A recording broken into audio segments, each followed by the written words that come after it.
जय हिंद स्टूडेंट्स, आपका बहुत बहुत स्वागत है वॉरियर जोन में। मैं हूं जगजीवन और चलिए स्टार्ट करते हैं हमारी आज की क्लास लेक्चर 2।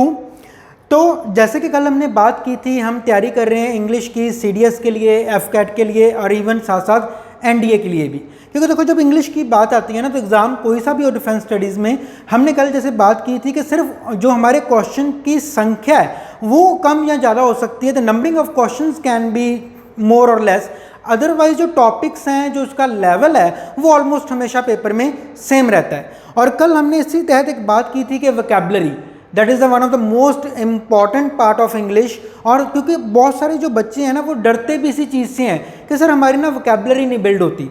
तो कल मैंने आपको बड़ा एक बेसिक सा टर्म बताई थी कि देखो जो वोकैबुलरी है वो कोई ऐसी बात नहीं है कि हम एक ही दिन में बिल्ड कर लेंगे। ये कोई टॉपिक नहीं है वोकैबुलरी कि हमने 2 दिन पढ़ा और हमने याद कर लिया, या हमने कोई रट्टा मार लिया हम उसको मगअप कर लेंगे, ऐसा नहीं होता। वोकैबुलरी एक लॉन्ग प्रोसेस है। इसीलिए जब मैंने कल भी कहा था कि जितनी भी हमारी क्लासेस चलेंगी, चाहे जिस कोर्स को लेके, FCAT को लेके या CDS को लेके, जितनी देर हम क्लासेस लगाएंगे, हर क्लास में हम हर रोज़ वोकैबुलरी किया करेंगे, ताकि वो जो एक लॉन्ग प्रोसेस है ना, वो हमारा साथ साथ कंप्लीट होता जाए। हम वोकैबुलरी को साथ साथ अपने यूज़ में लेके आते रहें। और एक और चीज़ जो मैं वोकैबुलरी में आपको बताना चाहता हूँ, देखो सबसे पहले यहाँ पे हमने आज क्या करना है, ये हमारे पास 5 वर्ड्स हैं। मैं आपको सिनोनिम एंटोनिम नहीं करवा रहा कि आज हम 5 सिनोनिम करेंगे जी, 5 एंटोनिम करेंगे, नहीं। वोकैबुलरी ये नहीं होती। वोकैबुलरी का मतलब क्या है? वोकैबुलरी का मतलब है कि क्या हमें वर्ड आता है। अगर वर्ड आता है हमें, तो फिर चाहे उसका सिनोनिम पूछ लिया जाए, चाहे उसका एंटोनिम पूछ लिया जाए, हम एग्ज़ाम में बड़े इजीली उस चीज़ को बता सकते हैं। लेकिन हमारी प्रॉब्लम क्या है? देखो मोस्टली एग्जाम्स में होता क्या है, हमें मान लो सिनोनिम का क्वेश्चन आ रहा है, क्वेश्चन नंबर 1 है, यहाँ पे एक वर्ड लिखा हुआ है। अब नीचे उसके 4 ऑप्शंस हैं, A ऑप्शन है, B ऑप्शन है, C ऑप्शन है, D ऑप्शन है, कि भी बताओ भी इस वर्ड का सिनोनिम क्या है। हमारी प्रॉब्लम क्या है? हमारी प्रॉब्लम ये नहीं है कि हमें ये 4 वर्ड्स नहीं आ रहे कि सर ये क्या होता है जी, मुझे तो पता नहीं है, इनके मीनिंग्स नहीं पता। हमारी सबसे बड़ी प्रॉब्लम ये है कि हमें ये क्वेश्चन वाला वर्ड ही नहीं आ रहा।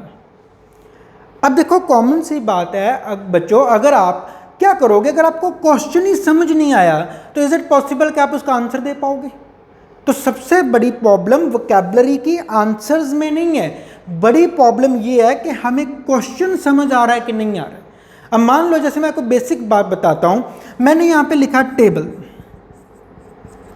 अब मान लो जी मैं कहता हूं कि ऐसा करो, टेबल का सिनोनिम बताओ, तो आप अपनी तरफ से यहाँ पे बहुत सारे सिनोनिम्स बता सकते हो। उसे स्टूल भी कह दिया जाता है, कोई और वर्ड भी दे दिया जाता है। क्योंकि हमें टेबल का मीनिंग पता है, तो इसलिए मैं उसका सिनोनिम बताने के लिए रेडी हो गया। अगर मान लो मैं यहाँ पे कोई और, मान लो मैंने कहा रिलीजियस।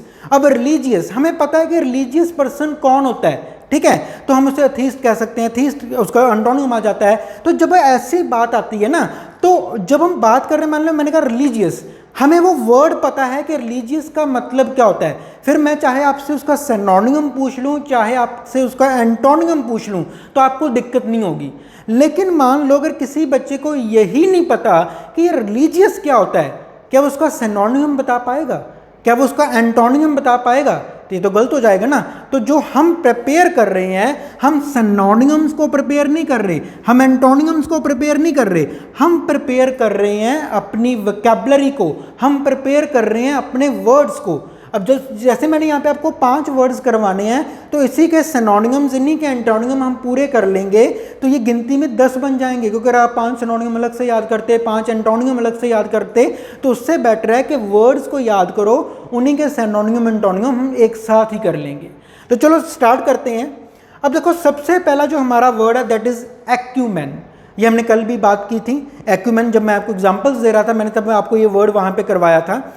एक्यूमेन का मतलब क्या होता है? अगर मैं जनरली बात करूं, प्रॉपर वर्डिंग में बात करूं, तो एक्यूमेन का मतलब होता है सूक्ष्म बुद्धि। अब ये सूक्ष्म बुद्धि का मतलब क्या होता है, अगर हम थोड़ा सा इंग्लिश में लेके, अवेयरनेस। एक्यूमेन उस पर्सन को कहा जाता है जो ज़्यादा अवेयर होता है, जो हर चीज़ को लेके अवेयर चलता है, ठीक है। या फिर हम इसी का एक नया वर्ड भी दे सकते हैं कि ब्रिलियंस। अब देखो ब्रिलियंट कौन होता है? जिसके पास नॉलेज होती है। नॉलेज किसके पास होती है? जो बंदा अवेयर होता है चीज़ों को लेके। अब आप अगर अपनी स्टडीज़ को लेके अवेयर हो, तो आपके पास नॉलेज इकट्ठी होनी शुरू हो जाएगी। अगर आपके पास नॉलेज इकट्ठी शुरू होनी होगी तो आप क्या बन गए, आप एक्यूमेन बन जाओगे, आपकी बुद्धि तेज हो जाएगी, सूक्ष्म बुद्धि वाले पर्सन बन जाओगे। ठीक, तो एक्यूमेन का मतलब होता है वो बंदा जिसकी बुद्धि तेज होती है, तो हम उसको क्या कह सकते हैं, उसे अवेयरनेस भी कहा जा सकता है, उससे ब्रिलियंस भी कहा जाता है। अब जब इसके एंटोनियम की बात होती है तो देखो ब्रिलियंस है, अवेयरनेस है। अब कॉमन सी बात है, अगर अवेयरनेस का ऑपोजिट देखें, अवेयरनेस का ऑपोजिट क्या है, इग्नोरेंस, कॉमन सी बात है। ठीक है, तो वही इग्नोरेंस किसका एंटोनियम बन गया, एक्यूमेन का। तो एक्यूमेन का एंटोनियम क्या है, इग्नोरेंस या स्टूपिडिटी। अगर हम ब्रिलियंस की बात कर रहे हैं तो ब्रिलियंस का ऑपोजिट वर्ड क्या बन गया, स्टूपिडिटी। एक ब्रिलियंट पर्सन एक स्टूपिड पर्सन है। ठीक, उसी तरह एक बंदा अवेयर है, एक बंदा इग्नोरेंस की तरफ जा रहा है। तो ये चीज़ होती है एक्यूमेन, यानी कि सूक्ष्म बुद्धि, और उसके दो सिनोनिम्स हैं हमारे पास, उसके दो एंटोनिम्स हैं हमारे पास। नेक्स्ट वर्ड की तरफ चलते हैं। नेक्स्ट वर्ड है हमारे पास अडहेयर। अडहेयर का मतलब क्या होता है, देखो अडहेयर को आपने याद रखना है, अड़ी से अड़ कर लेना किसी चीज़ को लेके। हम कहते हैं ये जिद्दी बन गया, एक जिद्दी थोड़ा सा किस्म अलग होती है। अडहेयर का मतलब होता है किसी चीज़ पे अड़ जाना। ठीक है, किसी चीज़ का हूबहू पालन करना।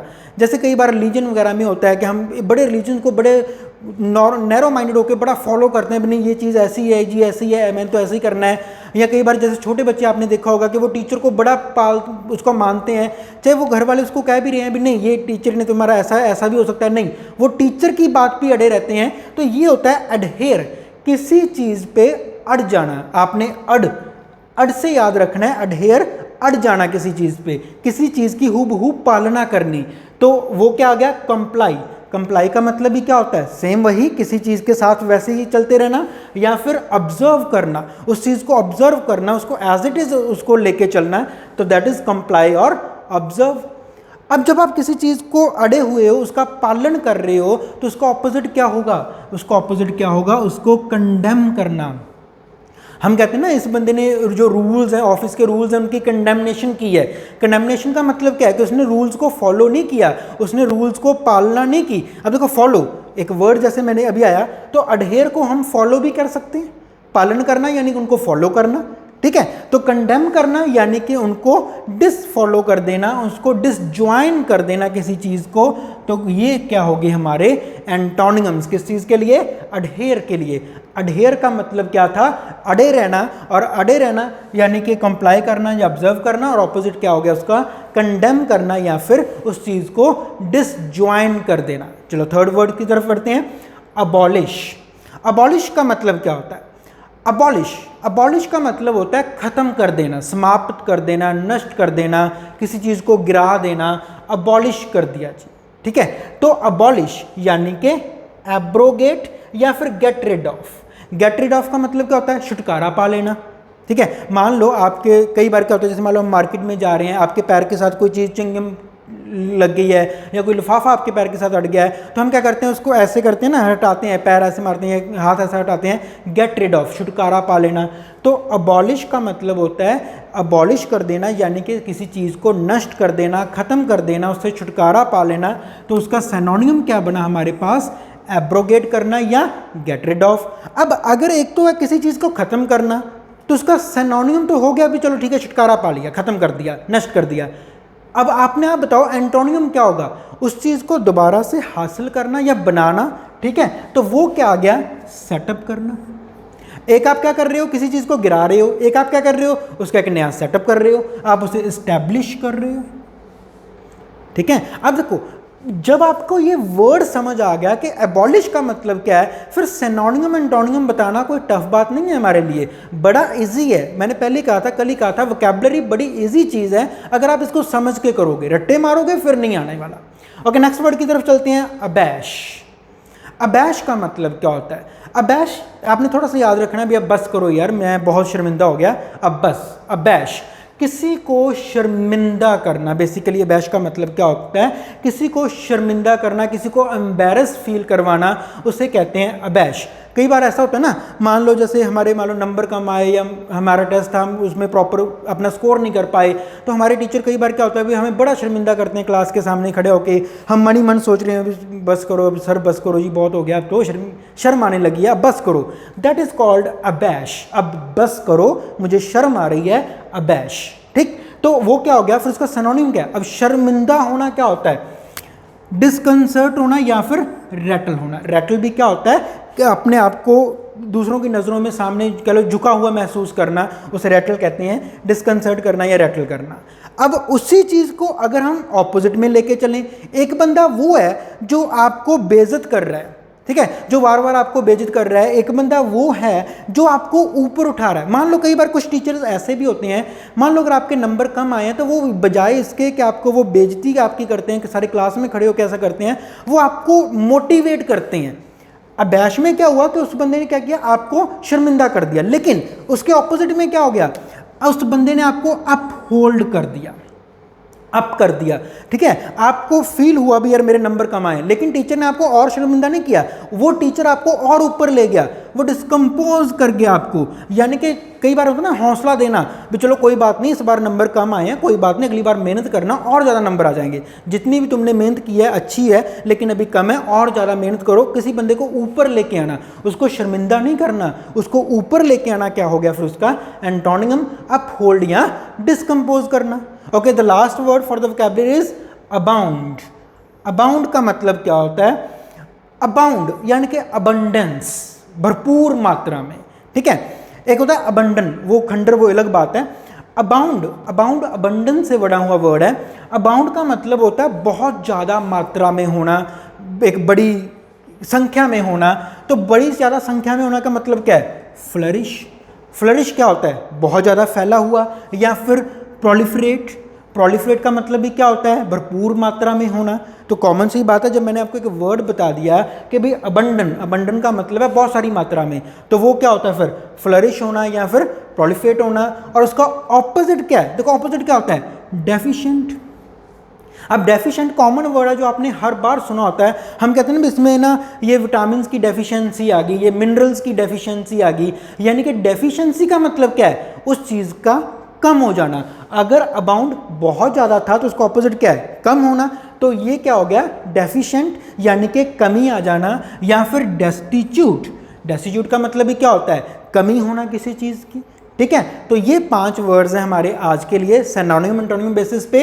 एक बार फिर दोबारा रिपीट कर लेते हैं। एक्यूमेन, अब मैंने नहीं बोलना, साथ साथ आप बोलते जाओ। एक्यूमेन का मतलब क्या होता है, हाँ, सूक्ष्म बुद्धि। फिर आ गया अडहेयर। अडहेयर हमने कैसे याद करना था, अड़े रहना, पालन करते रहना। अबॉलिश, अबॉलिश का मतलब खत्म कर देना, नष्ट कर देना। अबैश, अबैश का मतलब अब बस करो, शर्म आ रही है। फिर आ गया अबाउंड, अबाउंड का मतलब बहुत मात्रा में। Very good, that's great. तो ये 5 हमारे वर्ड्स हो गए हैं वोकैबुलरी के। अब इसके बाद हम 5 करने जा रहे हैं ईडियम फ्रेजेस। ठीक है, क्योंकि 2 चीज़ें आनी है हमें वोकैबुलरी बेसिस पे, synonym antonym and idiom phrases. तो आज के लिए जो हमारा सबसे पहला ईडियम फ्रेज है that is rank and file. देखो पहले एक बात समझ लो, जितने भी ईडियम फ्रेजेस होते हैं ना, इनका ग्रामर के साथ कोई लेना देना नहीं होता। कई बार ना हम गलती क्या कर लेते हैं, हम उसको ट्रांसलेट करके मीनिंग निकाल लेते हैं, या कई बार कुछ बच्चे ऐसा करते हैं। चलो अब देखो, फाइल का मतलब क्या होता है, फाइल तो वो होती है जो हम अपने पेपर्स वगैरह सेट करने के लिए लगाते हैं, लेकिन यहाँ पे फाइल में ऐसा कुछ मीनिंग नहीं आने वाला। ठीक है, रैंक क्या होता है, जो हमारे फर्स्ट सेकंड थर्ड रैंक आते हैं। ठीक, तो ये चीज़ यहाँ से कुछ इसका लेना देना नहीं है। कभी भी जैसे आपने पंजाबी या हिंदी में भी आप मुहावरे पढ़ते हो, जैसे मान लो हम कहते हैं आंखों का तारा होना, जैसे कल भी हमने बात की थी। अब आंखों का तारा होना का मतलब होता है बहुत प्यारा होना, लवली होना ना, लेकिन उसका आंखों में तारा होना वो कुछ ऐसा ग्रामेटिकली तो उसका कुछ नहीं मीनिंग बना ना, पर एक ईडियम तो है। तो उसी तरह rank and file, rank and file का मतलब क्या होता है, ऑर्डिनरी पीपल। जो हम कहते हैं ना भी ये हर जो ऑर्डिनरी आम पीपल जो होते हैं, कॉमन लोग जो होते हैं, उनको कहा जाता है ईडियम फ्रेज की भाषा में रैंक एंड फाइल। ठीक, फॉर एग्जांपल मान लो मैं कहता हूँ I don't care about the people, I don't care about the rank and file. Simply I don't care about the rank and file, यानी कि मैं ऑर्डिनरी पीपल की परवाह नहीं करता, जो मर्जी बोलते रहो कोई बात नहीं। सेकंड आ गया bye fits and starts. Bye fits and starts, bye fits and starts का मतलब क्या होता है, इन अ शॉर्ट पीरियड, बड़े थोड़े से समय में किसी चीज़ का स्टार्ट हो जाना। देखो वैसे फिट्स क्या होता है, चक्कर आना, फिट्स तो चक्कर आना होता है, ठीक है, एंड स्टार्ट चलो शुरुआत होती है। लेकिन यहाँ पे बाय फिट्स एंड स्टार्ट का चक्कर वगैरह से कोई लेना देना नहीं है। बाय फिट्स एंड स्टार्ट का मतलब होता है क्विक, ठीक है, बस क्विकली किसी चीज़ का स्टार्ट कर देना। कई बार ऐसा होता है ना, हम मान लो बैठे होते हैं, अभी कोई प्लान बनता है, बस जल्दी से प्लान बना, चलो चलते हैं, तो चलो चल पड़े, उसे कहा जाता है बाय फिट्स एंड स्टार्ट, ठीक है। मान लो मैं कहता हूँ the program was managed by fits and start that we can not even time to get ready. Program इतना शॉर्टली वो स्टार्ट हो गया, इतना ज़्यादा इजीली मैनेज हो गया, या है ना शॉर्ट टाइम में मैनेज हो गया कि हमें रेडी होने का मौका भी नहीं मिला और हम चल पड़े। फिर नेक्स्ट वर्ड है हमारे pass out of the wood. अब देखो वुड किसे कहा जाता है, वुड कहा जाता है जंगल को। एक तो वुड लकड़ी होती है, ठीक है, ग्रामेटिकली वो वुड्स होता है। यहाँ पे दो चीज़ें हैं, कई बार आउट ऑफ द वुड्स भी लिखा सकता है या आउट ऑफ द वुड भी लिखा जा सकता है, तो दोनों सेम लेके चलना है। वैसे क्या होता है, वुड्स जो जंगल को कहा जाता है, वुड क्या होता है, लकड़ी, और वुड्स का मतलब होता है जंगल। तो आउट ऑफ द वुड्स, अब एक बेसिक बात समझो, अगर आप जंगल से बाहर आ गए तो इसका मतलब क्या है। देखो जंगल क्या है, जंगल एक डरावनी चीज़ भी कह सकते हैं, जंगल एक गुंजलदार पहेलीदार चीज़ भी कही जा सकती है। जब आप जंगल में फंस जाते हो तो जंगल से निकलना बड़ा मुश्किल हो जाता है। लेकिन कोई बंदा है जो जंगल से बाहर आ गया, आउट ऑफ द वुड्स आ गया, तो हम उसे क्या कहते हैं, इसका मतलब क्या होता है, फ्री फ्रॉम डिफिकल्टीज, ठीक है। अगर मान लो मैं कहता हूँ ना कि यार अब मेरा सारा सिलेबस पूरा हो गया, अब मुझे कोई टेंशन लेने की जरूरत नहीं है, मैं सारी मेरे रिवीजन मेरी पूरी हो चुकी है, तो now I am out of the woods. क्योंकि ऐसा होता है जब हम स्टार्टिंग में शुरू करते हैं ना, अपना स्टडी शुरू करते हैं, हमें समझ ही नहीं आती कि कहाँ से स्टार्ट करें, क्या ना करें, क्या करें, कैसे किया जाएगा, कैसे नहीं होगा। लेकिन धीरे धीरे जब रेगुलरिटी बन जाती है तो फिर धीरे धीरे चीज़ें आसान होनी शुरू हो जाती हैं। और जैसे ही एक बार हमारा सिलेबस पूरा हुआ तो हम बड़े आराम से किसी को भी कह सकते हैं कि now I am out of the woods, मतलब कि I am free from the difficulties, I know each and everything. अब मैं प्रॉपर कॉन्फिडेंट हूँ, मैं कुछ भी कर सकता हूँ। ओके, नेक्स्ट वर्ड हमारे पास है जी under his thumb. Under his thumb, thumb का मतलब अंगूठा।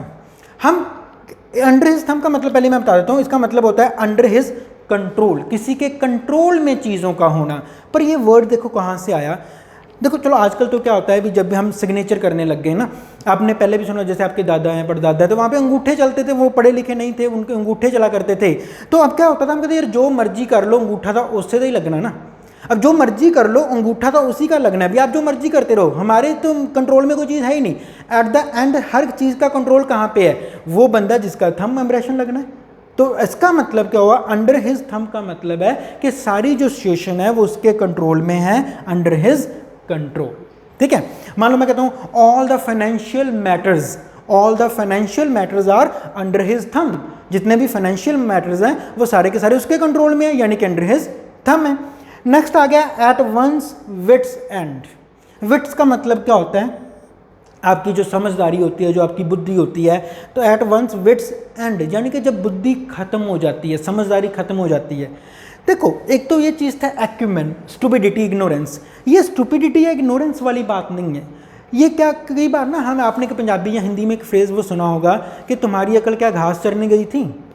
वैसे तो तुम बड़े इंटेलिजेंट हो, लेकिन उस समय क्या हो गया, कई बार हम कहते हैं भी तुम्हारे क्या पट्टी बंद गई थी तब, है ना, तुम्हें ये दिख नहीं पाया या तुम इस चीज़ को समझ नहीं पाए। ये नहीं कि तुम मूर्ख हो या तुम स्टूपिड हो, तुम अच्छे हो, तुम्हें सारा कुछ अवेयरनेस है। लेकिन कई बार कोई कुछ चीज़ को लेकर ऐसा हो जाए, कई बार जैसे पेपर है ना, अब पेपर में क्या होता है कि कई बार ऐसा होता है कि हमें कोई क्वेश्चन नज़र ही नहीं आता, भी ये क्वेश्चन आया भी था। तो फिर जब हम दोबारा चेक करते हैं, हमारे पेरेंट्स कहते हैं कि तुम्हारी अकल कहाँ पे गई थी, घास चरने गई थी, तुम्हें ये दिखा नहीं क्वेश्चन। तो एट वंस विट्स एंड का मतलब क्या होता है, फिर in a stage where one does not know what to do, हमें पता ही नहीं चलता कि यार क्या करें क्या ना करें, हम एकदम से ब्लैंक हो जाते हैं, एकदम से जो हमारी वो इंटेलिजेंस है वो सारी ख़त्म हो जाती है। कई बार जैसे मान लो आप एग्ज़ाम की तैयारी करके जाते हो, बड़ी अच्छे से तैयारी की, पहले 1 2 3 क्वेश्चन ऐसे आ जाते हैं जो कह लो आउट ऑफ सिलेबस आ गए फॉर एग्जाम्पल, तो हम उन्हें जो देख के ना एक बार उसे उलझ से जाते हैं, यार अब क्या करें, ये तो कुछ आ ही नहीं रहा मुझे। लेकिन जब धीरे धीरे सोचना शुरू करते हैं, धीरे धीरे पेपर करना शुरू कर देते हैं, तो आराम से सारा पेपर कर लेते हैं। तो that is called at one's wits end, ठीक है। तो यहाँ तक जो आज की हमारी क्लास का जो फर्स्ट पोर्शन है, इसमें हमने क्या कर लिया, हमने इसमें 5 वोकैबुलरी के वर्ड्स कर लिए, 5 हमने इडियम फ्रेजेस कर लिए। इसके आगे जो हमारा नेक्स्ट टॉपिक होगा that is cloze test. Okay, तो अब वोकैबुलरी के बाद जो आज का हमारा मेन टॉपिक है दैट इज क्लोज टेस्ट। देखो क्लोज टेस्ट मैं सबसे पहले इसलिए करवाने जा रहा हूँ कि क्लोज टेस्ट इंग्लिश का एक ऐसा टॉपिक है जिसको करने के लिए ना हमें ग्रामर की ज़रूरत नहीं है। जितनी ग्रामर आपको ऑलरेडी आती है ना that is more than sufficient है हमारे क्लोज टेस्ट को कंप्लीट करने के लिए। अब मैं ऐसा क्यों कह रहा हूँ, देखो सबसे पहले क्लोज टेस्ट की इंटेंशन को समझो कि क्लोज टेस्ट हम एग्ज़ाम में दिए क्यों जाते हैं। जब हम किसी भी क्लोज टेस्ट की बात करते हैं ना तो क्लोज टेस्ट कभी भी आपकी इंग्लिश की ग्रामर नॉलेज के लिए नहीं दिए जाते।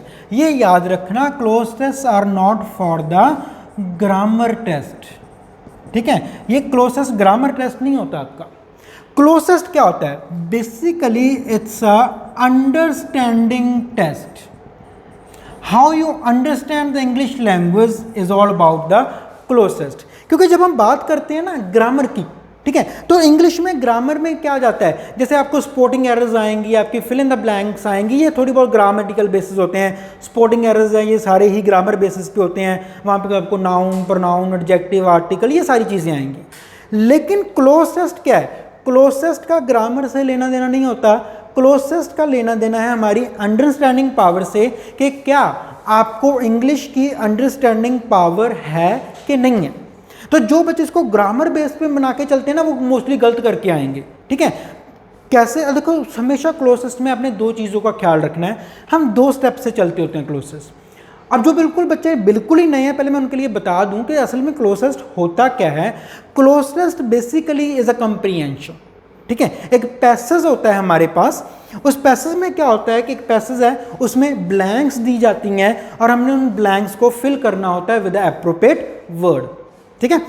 अब एक पैसेज है जिसमें ब्लैंक्स आ गई हैं, एक स्टोरी है, मान लो क्लोज टेस्ट जो भी होते हैं ना बड़े सिंपल वे में पेश किए जाते हैं, वो पेपर में बड़े टफ तरीके से पेश नहीं किए जाते। एक बेसिक सी स्टोरी है, मान लो कोरोना वायरस के ऊपर ही मान लो स्टोरी आ जाती है, या मान लो किसी प्लेयर के थोड़ी सी लाइफ के बारे में स्टोरी है, या मान लो किसी फाइनेंशियल टर्म के बारे में स्टोरी है, या मान लो किसी पर्सन की बायोग्राफी के ऊपर थोड़ी सी स्टोरी आ जाती है, या किसी स्नेक की कहानी आ सकती है ना, किसी एक जिम डूअर बंदे की कहानी आ सकती है। तो ऐसी चीज़ें होती हैं। अब उसमें उन्होंने 7, 8, 10 सेंटेंसेस होते हैं, किसी एक सेंटेंस में वो क्या करेंगे, ब्लैंक दे देंगे, और उस ब्लैंक को फिल करने के लिए हमारे पास 4 ऑप्शंस होंगे जिससे हमने ब्लैंक फिल करनी है। ये तो कॉमन बात है कि ये क्लोज टेस्ट है। हमने क्या करना है, सबसे पहले देखो जैसे मैंने कहा कि क्लोज टेस्ट क्या है, एक बेस बना के चलते हैं। क्लोज टेस्ट में एक कहानी छुपी होती है। हमने क्या करना है, सबसे पहले उसको सॉल्व करने से भी पहले हमने क्या करना है, क्लोज टेस्ट की जो वो छुपी हुई कहानी है उसको समझना है, उसका जो नोशन है उसको समझना है। जिस बच्चे को क्लोज टेस्ट की वो कहानी समझ लग गई, वो नोशन समझ लग गया, उसके लिए क्लोज टेस्ट को फिल करना कोई मुश्किल बात नहीं रह जाती, ठीक है।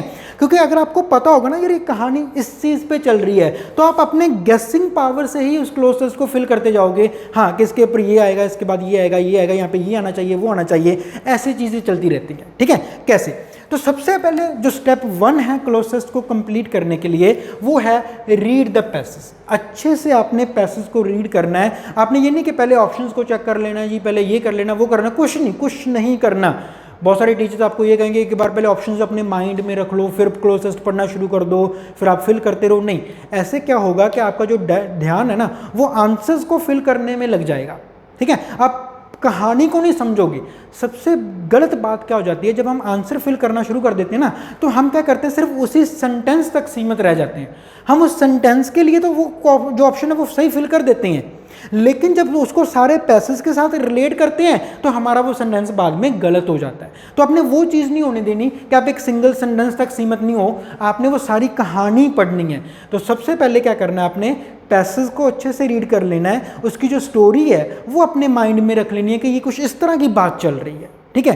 सेकंड नंबर पे आपने क्या करना है, जब अब क्या करना है स्टेप 2 पे, तो स्टेप 2 पे आपने क्या करना है, एलिमिनेट द ऑप्शंस करने हैं, ठीक है। अब हमें पता है कि हमें 4 ऑप्शंस दिए जाते हैं, A B C D, ठीक। तो अब क्या है, अब मान लो जैसे मैंने कहा, सिंपल सी एक एग्जांपल देता हूँ। मान लो मैं कह रहा हूँ चलो बच्चा आज हम स्टार्ट करते हैं इंग्लिश का लेक्चर 1, ठीक है। अब इंग्लिश का लेक्चर 1 मैंने जब ये कहा ना कि चलो हम बच्चों आज स्टार्ट करते हैं कि इंग्लिश का लेक्चर 1, तो मैं आपको ना वहाँ पे ऑप्शंस में दे रहा हूँ कि आज जो हम करने जा रहे हैं ना, हम जो जिस टॉपिक के बारे में आज हम बात करेंगे, मैंने कहा जी आज हम नंबर्स के बारे में बात करेंगे, या मान लो मैं आपको कह रहा हूँ कि आज ना हम इकोनॉमी के बारे में बात करेंगे, या एक मान लो मैंने कहा कि आज ना हम क्लोजेस्ट के बारे में बात करेंगे, एक मान लो मैंने कहा कि आज ना हम ब्लड रिलेशन के बारे में बात करेंगे। तो अब क्या हुआ, अगर तो मैं ग्रामेटिकली देखूं, मैंने कहा कि today we will discuss the topic, today we will discuss the topic numbers, today we will discuss the topic economy, closest और ब्लड रिलेशन, चारों ऑप्शन सही हैं अगर तो इस ब्लैंक तक सीमित रहें। पर मैंने स्टार्टिंग में क्या कहा कि today is a lecture 1 of English, तो अब आपके माइंड में क्या चलेगा, यार इंग्लिश की क्लास में क्या नंबर्स आ सकता है? नहीं आ सकता। ठीक है, क्या इंग्लिश की क्लास में इकोनॉमी आ सकती है? इंग्लिश का लेक्चर है, कोई जीके का जनरल अवेयरनेस का टॉपिक तो है नहीं है, तो इकोनॉमी कहाँ से आ गई? हाँ, क्लोजेस्ट आ सकता है, बिल्कुल आ सकता है। क्यों? क्योंकि इंग्लिश का लेक्चर चल रहा है। ठीक है, अगर ब्लड रिलेशन आ सकता है, नहीं, ये तो रीजनिंग का टॉपिक है। इंग्लिश की क्लास में हम ये ब्लड रिलेशन इकोनॉमी नंबर्स नहीं कर सकते, क्लोज टेस्ट करना है। तो हमने इसी चीज़ को लेके आगे बढ़ना होता है कि जो नोशन है, देखो फिर ग्रामर फिर वही सेम रही सबके लिए कि today we will discuss the topic, चारों में से जो मर्जी लिख दो वो सेंटेंस सही हो जाएगा। लेकिन जब नोशन की बात आती है, जब वो स्टोरी लाइन की बात आती है, मैंने स्टार्टिंग में कहा कि टुडे इज़ इंग्लिश लेक्चर 1, तो फिर हमें पता चला कि बाकी सारे गलत हो जाएंगे, क्या आंसर आएगा? क्लोजेस्ट। ये होता है एलिमिनेशन करना ऑप्शंस को। तो चलो एक दो एग्जांपल्स हैं हमारे पास, यहाँ पे मैं आपको बताता हूँ, एक थोड़ी सी और डीप जाते हैं इस चीज़ के बारे में। अब देखो पहली ब्लैंक है हमारे पास, 1 में burn dash in a gym. ठीक है, ये क्लोजेस्ट की एक लाइन है, तो मैं अभी हम एक एक सिंगल ब्लैंक के थ्रू करेंगे, फिर इसके बाद हम प्रॉपर क्लोजेस्ट पूरा करेंगे। अब जल्दी से अगर मुझे कमेंट कर दो यहाँ पे क्या आएगा। 1 में burn dash in a gym, fuel या फिर कोल या फिर फैट या फिर पेट्रोल। अब देखो अगेन ग्रामेटिकली तो सारे ऑप्शन सही हैं। बर्निंग की बात हो रही है तो बर्न तो फ्यूल भी हो जाता है जी, बर्न तो कोल भी हो जाता है, बर्न फैट भी हो जाती है, बर्न पेट्रोल भी हो जाता है। ठीक, लेकिन हमें पता है कि जिम की बात हो रही है। क्या कोई बंदा जिम में फ्यूल बर्न करेगा या कोल बर्न करेगा? नहीं। सो the right answer over here, very good options. हाँ, तो राइट नाउ जो हमारे पास ऑप्शन है that is fat. 1 can burn fat in a gym, बिल्कुल सही आंसर। लेकिन कई बार ना एग्जामिनर क्या होता है, वो एग्जामिनर हमारे से भी थोड़ा सा ज़्यादा चुस्त हो जाता है। उसको पता है कि ये तो वाला आंसर तो बच्चे आराम से दे देंगे। अब उसने क्या किया, एक थोड़ी सी ट्विस्टिंग कर दी। उसने कहा कि 1 में burn dash in a gym, coal की जगह पे ना कैलोरीज लिख दिया। अब हमारे पास दो ऑप्शंस आ जाते हैं, 1 में burn dash in a gym, अब फैट नहीं है। अब आंसर बताओ क्या आएगा, फैट आएगा या कैलोरीज? देखो फ्यूल तो हमें पता है नहीं आना, पेट्रोल भी हमें पता है कि नहीं आना। अब दो ऑप्शंस हैं, हम कहते हैं यार 1 में burn calories in a gym, ये भी बात सही है। अच्छा 1 में burn fat in a gym, बात तो ये भी सही है। अब हमने कल क्या बात की थी, हमने बात ये की थी कि जब हम क्लोजेस्ट करते हैं ना तो मोस्ट एप्रोप्रिएबल जो वर्ड होता है, फिर गेन हमने यहाँ पे ग्रामर नहीं लेके चलनी, मोस्ट। अब देखो अंडरस्टैंडिंग क्या कह रही है, दोनों ऑप्शन सही हैं। अगर हम सिर्फ अंडरस्टैंडिंग तक बात करते हैं, मैंने भी कहा था हम थोड़ा सा डीप चलते हैं। अगर अंडरस्टैंडिंग तक बात करें तो अंडरस्टैंडिंग क्या कहती है, दोनों ऑप्शन सही हैं जी। पर आपको भी पता है, इज इट पॉसिबल कि एग्जाम में दो ऑप्शन सही आ जाएं? ये हो ही नहीं सकता। ऑब्वियस है आंसर हमेशा एक होगा। वो एक आंसर क्या है, किसी को पता है जी? जल्दी करके कमेंट करके बता दो जल्दी, फैट के कैलोरीज। तो राइट आंसर इज कैलोरीज। अब हम इसके बारे में डिस्कस करते हैं, ये कैलोरीज राइट कैसे हो गया? पहले तक तो अभी तक तो फैट चल रहा था, लेकिन जैसे कैलोरीज वर्ड आया ना, तब हमने इसको थोड़ा सा और जब हम देखेंगे, burn 1 can burn dash in a gyms, basically क्या होता है कि हम कैलोरीज बर्न करते हैं, फैट नहीं। जब तक तो हमारे पास कैलोरीज ऑप्शन नहीं था तो जनरल अंडरस्टैंडिंग क्या कहती है, 1 में बर्न फैट। लेकिन जैसे कैलोरीज वर्ड आ गया तो now the most appropriable word is calories, ना के फैट। सो 1 में burn calories in a gym. लेकिन अब यहां पे एक और थोड़ी सी ट्विस्टिंग है। अब मैंने क्या किया, बर्न वर्ड हटा दिया यहां पे। मैंने कहा 1 में reduce dash in a gym, तो अब ऑप्शन क्या आएगा फिर बताओ, जल्दी करो, कमेंट करो जल्दी जल्दी जल्दी। तो 1 में बर्न 1 में reduce dash in a gym, क्या अब कैलोरीज आएगा?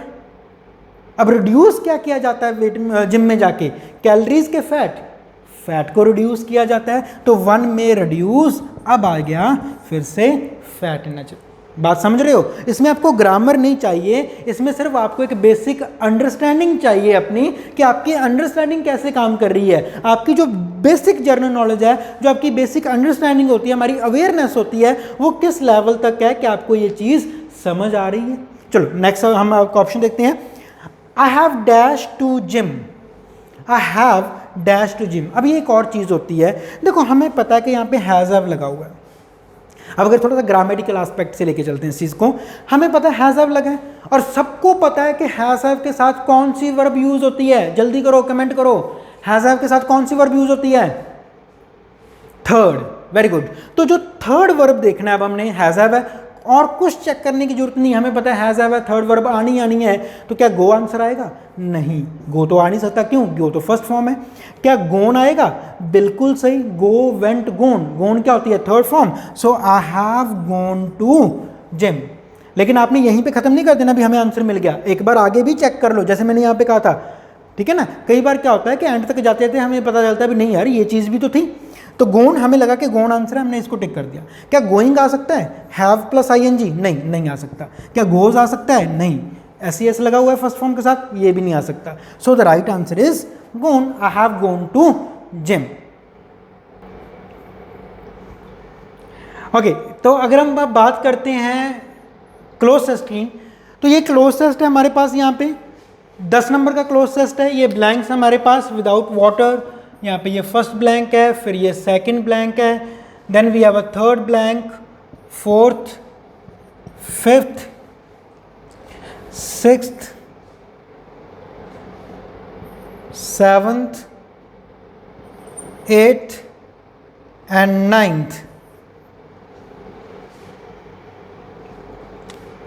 ओके, अगर हम अब बात करते हैं इस चीज़ की कि देखो सबसे पहले जो हमने बात की थी ना, वो बात ये की थी कि इसको हमने करना क्या, सबसे पहले क्या करना है, हमने इसको रीड करना है। अब रीड कैसे करना है, मैंने कहा था कि विदाउट एनी, आपने ऑप्शंस की तरफ देखे हुए आपने क्या करना है, डायरेक्ट इसको रीड कर देना है। तो अब सबसे पहले चल देखते हैं हम, without water dash animal can survive. वो देखिए बिना पानी के जो एनिमल है वो सर्वाइव नहीं कर सकते। In desert region the greatest dash to lives, जो डेजर्ट एरियाज हैं हमारे, वहाँ पे जो ग्रेटेस्ट डैश है टू रहने के लिए इज ड्राइंग अप, सोका जो होता है। But many creatures are able to make use of dash little water, बहुत सारे हैं को कहते हैं कि थोड़े से पानी का भी अच्छे से यूज कर लेते हैं। That exist in the arid areas, वो वाले जानवर जो ऐसे एरियाज में, एरिड एरिया यानी कि सूखे एरिया में रहते हैं। One of nature's master pieces dash creatures equipment, master piece है नेचर का, डैश है कुछ हमें नहीं पता, equipment to dash with desert life is the hardy camels. ठीक, it is said that camels can dash a distance, वो तो ये कहा जाता है कि camels can dash a distance of about 800 miles in 8 days through continuous travel. 800 मील का सफर है 8 दिन में, कॉन्टिन्यूसली वो सर्वर करते थे, travel dash and intake of a single drop of water, बिना पानी की बूंद पिए हुए। The popular dash that camel store water, popular चीज़ ये है कि जो वो स्टोर करते हैं पानी को, in their hump is dash, क्या है वो dash, in a way water is indeed store there but in the form of fat. यहाँ पे एक ब्लैंक आएगी, स्टोर देयर बट, ठीक है, तो but in the form of fat. तो ये एक कहानी है, हमें ये बताया जा रहा है कि जो ड्राई एरिया के जो एनिमल्स होते हैं ना, उनके लिए सबसे ज़्यादा मुश्किल बात होती है कि वो पानी के लिए क्या करते हैं। तो फिर उन्होंने यहीं पे साथ में किया कि नेचर का एक मास्टरपीस ये है कि कुछ कैमल्स ऐसे हैं जो पानी को ना स्टोर कर लेते हैं अपने आप में, ठीक है, जब वो उनको प्यास लगती है तो वो उस फैट को जरिया बना लेते हैं एज अ पानी का सोर्स। ठीक, तो ये एक ओवरऑल सी कहानी सी है, कैमल के बारे में बताया गया है, ये करो ड्राई एरिया के बारे में बताया हुआ है। तो चलिए अब हम स्टार्ट करते हैं। हम सबसे पहले 5 जो ब्लैंक्स हैं उनको फिल करेंगे, फिर हम आगे नेक्स्ट 5 को करेंगे। ओके, स्टार्टिंग करते हैं। Without water dash animal can survive. तो ऑप्शंस हैं हमारे पास, फर्स्ट ऑप्शन है एवरी, नो, एनी, डेजर्ट या फिर एक्सेप्शनल। तो अगर देखो हम बात करते हैं कि without water dash animal can survive, without water every animal, ये तो हो नहीं सकता, पानी के बिना तो कोई जानवर जिंदा रह ही नहीं सकता, गलत है। अच्छा, without water no animal can survive, ये सही लग रहा है, तो हम एक बार इसको ऑप्शन में लिख लेते हैं कि नो आएगा। अच्छा, any, without water any animal can survive, ये भी गलत है। ठीक है, विदाउट वाटर डेजर्ट, तो अभी भी हम क्या सारे में क्या पढ़ के आए हैं कि डेजर्ट वाले जो एनिमल हैं उनको भी पानी चाहिए, पर वो क्या करते हैं, उसको स्टोर कर लेते हैं जब उनके पास पानी होता है, जब नहीं होता तो नहीं पीते, पर ये नहीं कि वो सारी उम्र पानी नहीं पीते, तो ये गलत हो जाएगा। अच्छा, without water exceptional animal can survive, ऐसा भी कुछ नहीं है, तो right answer we have over here is no. तो विदाउट वाटर, देखो ये तो हमारी कॉमन सेंस भी ये कहती है कि पानी के बिना तो वैसे ही नहीं ना कोई बच सकता, कोई सा भी एनिमल हो। अब जैसे नॉर्मली अगर हम रैट की बात करें, रैट एक ऐसा एनिमल है जो महीना 1.5 महीना बिना पानी के रह सकता है, पर फिर भी एटलीस्ट उसको पानी तो पीना पड़ता है ना, चाहे वो महीना रह जाए पर पानी तो पीना पड़ेगा ना। So without water no animal can survive. In desert region the greatest dash to life, वो कहता है कि जी इन द डेजर्ट रीजन, जो हमारे डेजर्ट एरियाज होते हैं, the greatest dash to life is drying up. क्या आ सकता है, आपको क्या लगता है कि जो डेजर्ट एरिया का सबसे वो जो ग्रेटेस्ट डैश है ना, वो ये है कि कहीं ये सूखा ना पड़ जाए, तो क्या होगा, द ग्रेटेस्ट नीड तो नहीं आ सकता, द ग्रेटेस्ट वरी, एक तो ये हो सकता है द ग्रेटेस्ट वरी आ सकता है, या फिर ग्रेटेस्ट थ्रेट। अब देखो वरी भी सही लग रहा है, थ्रेट भी सही लग रहा है, और देख लेते हैं, द ग्रेटेस्ट रिक्वायरमेंट, ये नहीं आएगा, द ग्रेटेस्ट इनएडिक्वेसी, ये भी नहीं आना। तो चलो 3 ऑप्शन हमने एलिमिनेट कर दिए, 2 ऑप्शन हैं हमारे पास, या तो द ग्रेटेस्ट वरी या फिर ग्रेटेस्ट थ्रेट। अब देखो वो बात कर रहा है डैश टू लाइव्स, जिंदा रहने की सबसे ग्रेटेस्ट क्या होगी, थ्रेट होगी, वरी नहीं होगी। So the right option over here we have a threat, the greatest threat. Okay, next चलते हैं। But many creatures are able to make, but बहुत सारे क्रिएचर्स ऐसे हैं are able to make use of dash little water. अब देखो desert area, थोड़ा बहुत पानी होता है, तो यहाँ पे क्या आएगा, यूज ऑफ वट वाटर, ये तो कोई बात ही नहीं बनी, use of what little water गलत हो जाएगा। अच्छा, use of the little water, ये आ सकता है, use of very little water, very little के आगे लिखा तो जा सकता है, पर फिर वो इसके आगे द तो फिर भी लगाना पड़ेगा ना, the very little, very little direct नहीं आ सकता, गलत हो जाएगा।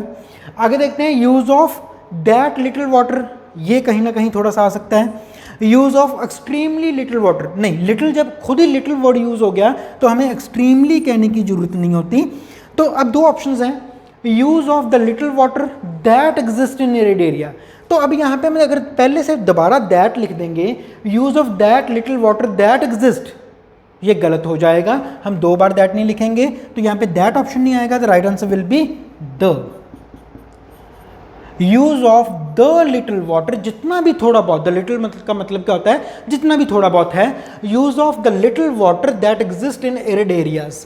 Okay, now one of nature's masterpieces dash creatures equipped to। अब one of nature's masterpieces, fourth, for, about, among, with और of. Nature's masterpieces dash creatures equipped to, क्या आ सकता है यहाँ पे, फॉर या फिर अबाउट या फिर अमंग। तो अगर हम देखते हैं, one of nature's masterpieces for creatures, masterpieces for creatures equipped to, ठीक है, so right answer will be for. अगर हम देखते हैं मास्टरपीसेस अबाउट क्रिएचर्स, ये नहीं आएगा, अमंग क्रिएचर्स, विद क्रिएचर्स या ऑफ क्रिएचर्स। 2 ऑप्शंस हैं यहाँ पे, या तो हम ऑफ लिख सकते हैं, ठीक है, one of nature's masterpieces of creatures equipped to, या फिर फॉर क्रिएचर्स। तो राइट आंसर जो हमें लग रहा है दैट इज फॉर। नेक्स्ट चलते हैं, creatures equipped to dash with desert life is the hardy camels, ठीक, लाइव, रेसिस्ट, बियर, कॉप या फिर mix. equipped to dash with desert life, ठीक है, तो वो क्या आएगा, अगर हम देखें, live with desert life, resist with या फिर बियर विद या कॉप या फिर मिक्स। द मोस्ट एप्रोप्रिएबल जो वर्ड है हमारे पास वो है यहाँ पे कॉप, वो कॉप कर जाते हैं, वो घुल मिल जाते हैं, cope with the desert life. तो ये हमारी पहली 5 ब्लैंक्स हो गई हैं। अब हम एक बार इसको पढ़ के देख लेते हैं कि क्या सारी सिमेट्री सही चल रही है। Without water no animal can survive, In desert region, the greatest threat to lives is drying up, but many creatures are able to make use of the little water that exists in arid areas. One of nature's masterpieces for creatures equipped to cope with desert life is the hardy camels. ठीक है जी, आगे चलते हैं. Okay, तो अब जो next हमारी 4 blanks बचते हैं हम उसके बारे में डिस्कस करते हैं. देखो यहाँ तक हमने हाफ वे में कर लिया था. यहाँ तक बात हो गई थी for creatures equipped to cope with desert, के वो डेजर्ट के साथ कॉप अप कर लेते हैं. अब अगर आगे बात करें, अब वहाँ पे लिखा है it is said that camels can dash a distance of about 800 miles. Camels can dash a distance, distance की बात हो रही है, दूरी तय करने की बात हो रही है. तो देखते हैं क्या आएगा. Okay, can measure, camels can measure a distance.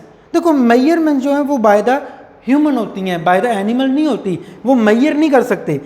Reduce the distance, नहीं रिड्यूस भी नहीं आना. लीड अ डिस्टेंस, ये भी नहीं आ सकता. चलो पहले 3 ऑप्शन गलत हो गए हमारे. आगे चलते हैं. Camels can reach a distance of about, या फिर camels can cover a distance. The most appropriable जो वर्ड है हमारे पास वो क्या है, कवर. सो रीच नहीं आना. Camels can cover a distance of about 800 miles in a 8 days through continuous travel dash and intake. सारा दिन वो 8 लगातार 8 दिनों में वो 800 माइल्स का सफ़र तय करते हैं through continuous travel dash and intake of a single drop of water, बिना किसी एक बूंद भी पानी की पिए हुए. तो बिना किसी यानी कि फिर क्या आएगा, single drop of water. Travel for, travel without, travel accepting, travel receiving, travel accepting. So the right answer is travel without. So travel without an intake, बिना पानी पिए वो लगातार 8 दिन में 800 किलोमीटर का जो सफ़र है वो तय कर देते हैं. So right answer is without. For नहीं आ सकता था, accepting नहीं आ सकता, receiving नहीं आ सकता, accept नहीं आ सकता. Okay, next देखते हैं. Single drop of water, the popular dash that camels store water. मतलब पॉपुलर ये है कि जो कैमल्स है ना store water in their hump. Hump क्या होता है, जो कैमल्स के ऊपर आप देखते हो एक हम्प सा बना होता है उसके पेट के ऊपर. ठीक है, तो अब देखते हैं वो कहता है popular dash that. Popular proverb is that. Popular proverb, ये तो कोई बात ही नहीं बन रही. वो कहता है ये पॉपुलर गेस. क्या ये गैस वर्ड आ सकता है कि पॉपुलर गैस है? गैस कभी भी पॉपुलर नहीं होते, नहीं आ सकता. पॉपुलर बिलीव दैट, हाँ ये हम लिख सकते हैं कि पॉपुलर बिलीव इज दैट. अच्छा, popular version, the popular version that camel store, नहीं आ सकता. द पॉपुलर स्टेटमेंट, यहाँ पे किसी पर्सन की बात नहीं हो रही कि उसने कोई अपनी स्टेटमेंट्स दी थी या उसकी पॉपुलर स्टेटमेंट ये है, तो ये भी नहीं आ सकता. So only one option is left, the popular believe that. The popular belief that camels store water in their hump is dash. In a way water is indeed stored. तो जो popular belief है ना कि जो camels है वो अपनी hump में वाटर स्टोर कर लेते हैं. Hump is dash, in a way water is Indeed. ठीक है, वो कहता है क्या है, hump is dash in a way water is Indeed. बल्कि, अब इंडीड का मतलब क्या होता है कि ऐसा नहीं भाई बल्कि ये चीज़ है. तो यानी कि वो कहते हैं जो पॉपुलर बिलीव यहाँ पे उसके गलत होने की बात हो रही है कि इंडीड असल में तो ये बात थी. पॉपुलर बिलीव ये माना जाता है कि जो कैमल है वो वाटर को स्टोर कर लेते हैं हम्प पे, पर इंडीड असल में ये चीज़ है, यानी कि वो उसके गलत होने की बात कर रहा है. तो देखते हैं, देयर हम्प इज बेसलेस. एक तो चलो बिलीव इज बेसलेस कहा जा सकता है, ओके. बिलीव इज रॉन्ग कहा जा सकता है, बिलीव इज मिसलीडिंग कहा जा सकता है, बिलीव इज करेक्ट, नहीं ये नहीं आ सकता, ये तो हमें देख के पता चल गया करेक्ट नहीं आ सकता. Believe is untruthful. ठीक है, तो पहली बात जो बिलीव्स होते हैं वो ट्रुथफुल या अनट्रुथफुल नहीं होते, ये भी गलत हो जाएगा, करेक्ट भी गलत हो गया. तो बिलीफ बेसलेस, नहीं बिलीफ बेसलेस नहीं होते, क्योंकि कोई भी अगर आप बिलीव कर रहे हो ना तो वो किसका कोई ना कोई बेस होता है, वो बेसलेस नहीं माने जा सकते. सो बिलीव इज रॉन्ग या फिर बिलीव इज मिसलीडिंग. तो right option is we have misleading. Okay, in their hump is misleading in a way. तो कहते हैं ये मिसलीडिंग बिलीव है कि वो पानी स्टोर कर लेते हैं अपने हम्प में। इंडीड असल में क्या होता है, इंडीड स्टोर देयर, वो वहाँ पे स्टोर तो करते हैं पर क्या, but in the form of fat, वो एज इट इज़ पानी नहीं स्टोर कर लेते, उस पानी को एज अ फैट स्टोर कर लेते हैं। तो ये हमें मिसलीड कर रहा था ये बिलीफ कि वो पानी स्टोर कर लेते हैं। तो that's all the cloze test, thank you for that. अब जो हमारी नेक्स्ट क्लास होगी, हम जो कल हम एक क्लास और लेके आएंगे, उसमें हम क्या करेंगे, जितने भी हमारे CDS और FCAT के प्रीवियस पेपर्स में जो, ये तो मैंने अपनी तरफ से आपको क्लोज टेस्ट करवाया था सिर्फ समझाने के लिए, लेकिन कल की क्लास में हम क्या करेंगे, दोबारा से क्लोज टेस्ट करेंगे। और उस क्लोज टेस्ट में हम क्या करने जा रहे हैं कि हम जितने भी FCAT के और CDS के प्रीवियस पेपर्स में क्लोज टेस्ट आ रखे हैं, हम वो कल यहाँ पे डिस्कस करेंगे। That's all for today, thank you very much. And जिन बच्चों ने अभी तक हमारा चैनल वॉरियर जोन सब्सक्राइब नहीं किया हुआ, वो जल्दी जल्दी इसको सब्सक्राइब कर लें। आपको भी पता है कि डे बाय डे हमारे सब्सक्राइबर बढ़ रहे हैं, और जैसे ही आप सबको ऑलरेडी मालूम है कि जैसे ही 1000 सब्सक्राइबर हो जाते हैं तो हम ये क्लासेस लाइव दे देंगे। तो इसलिए जल्दी से जल्दी जिन्होंने सब्सक्राइब नहीं किया वो इस चैनल को सब्सक्राइब कर लें। Thank you, all the best.